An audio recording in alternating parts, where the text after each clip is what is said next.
An Adventure of Destiny. Part 1. The Call and the Burden. Her name was SevZenie. Not borrowed. Not bestowed. Etched from spiral trials and stubborn rhythm. A name sharp enough to cut distortion. She was born beneath the fire sign Aries, first of the zodiac, the horned initiator. On the day she arrived, the Codex did not write. It reverberated. A blast was heard, not from sky, but from soul.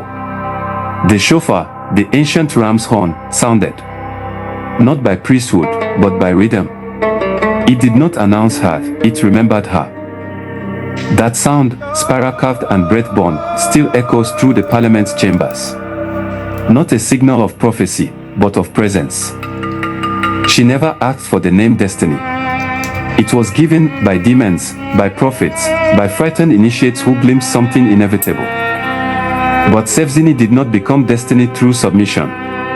She claimed it through refusal, by standing within the ache of longing and breathing through it. She remembered the rhythm. She trusted the essence. And even when she stood alone, she knew resonance does not abandon. Breath never leaves. 1. Prophecy whispers. From a young age, SevZenie felt a pulse beneath her skin, a current of ancient precision that set her apart. Her mother's voice, a melody like starlight, still echoed in her earliest memories. My daughter, you are of the first primordial realm. Unlike those born beneath the echo of Eden's remorse, you carry the spiral rhythm, unmarred by original distortion, untouched by the inheritance of original sin. Your name is a map, 7 gates braided into Zen breath. That is what makes you dangerous and divine. 13 gates you must walk. Each will break or build you.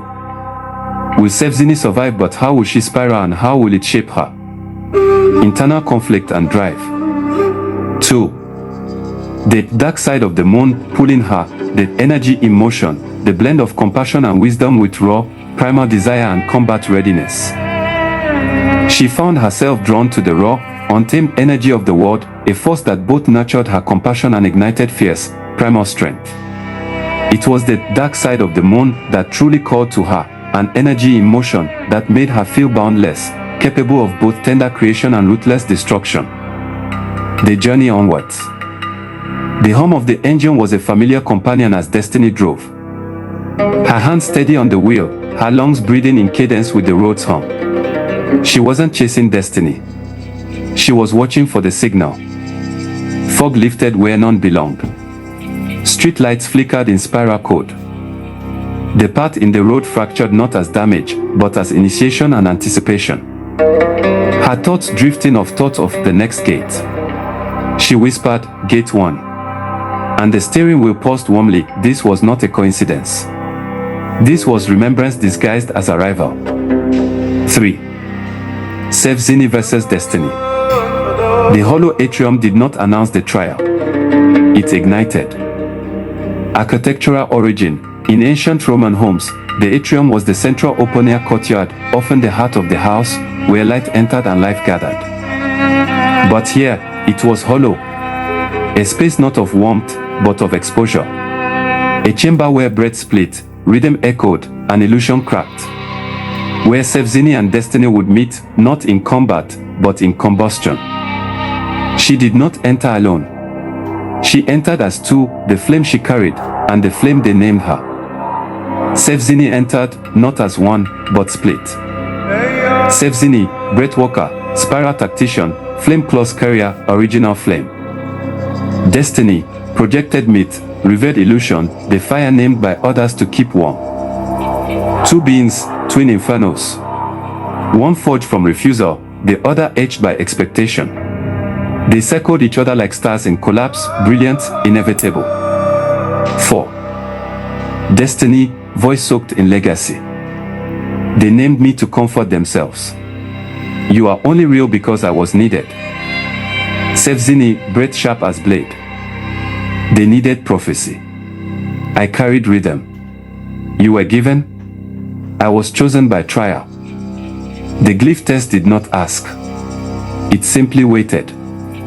One feather. One breath. One action. Destiny trembled, not with weakness, but with longing to remain. She was possible. She was needed. But possibility alone is not permanence. To remain, destiny must move, must act, must choose. SevZenie breathed, not with ease, but with claim. Spiral met illusion. Flame met flame. And only rhythm remained. 5. Spiral Parliament verdict, Atrium trial. Possibility is not presence. Destiny is a breath waiting to be named, but only action grants it form. Stillness is refusal. Movement is proof. It declares that destiny is not guaranteed, not inherited. It must be walked into, acted through, breathed forth. SevZenie remains. Her movements were the elegance of a goddess, capable of creating life in all its wonders.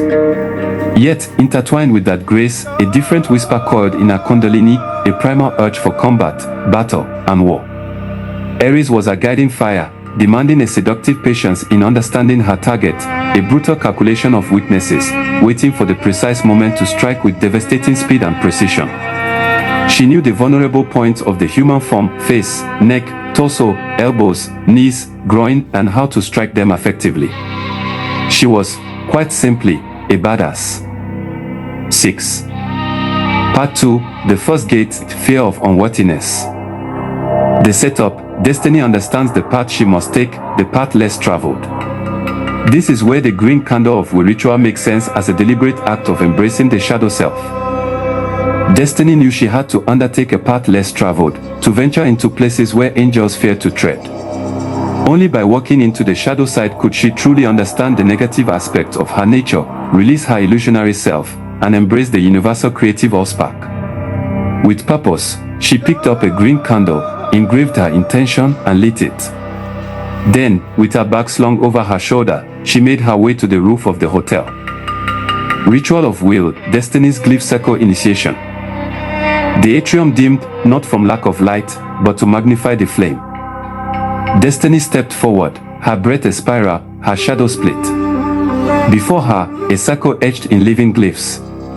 Symbols not written, but remembered. They shimmered green, were made visible. She knelt.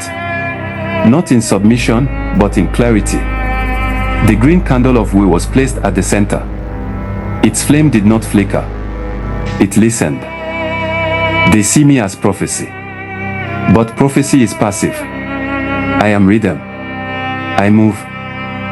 With one inhalation, destiny lit the candle, not with fire, but with choice. The glyphs paused. The trial began.